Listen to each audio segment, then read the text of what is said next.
And let's follow up on that. Statistically, people are getting married later. We have a lot of same-sex or same-gender marriages, but we also find a lot of people living together in some combination where they're not married.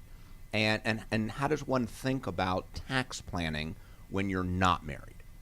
Well, I'll give you one example. I have a couple of clients. They've lived together for a number of years. They're both men, and realized that, oh, marriage is now on the table. Do we want this or not? And so they're still exploring that. But in the meantime, they've got a piece of property that they've owned and lived in for a number of years.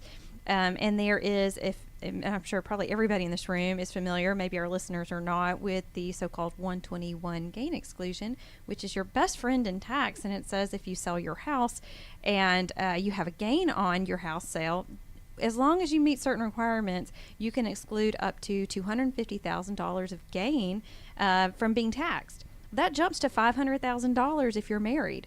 So, for them, I said, okay, I would love for you guys to get married if that's what you want, but you need to talk to me first so we can plan for your house sale.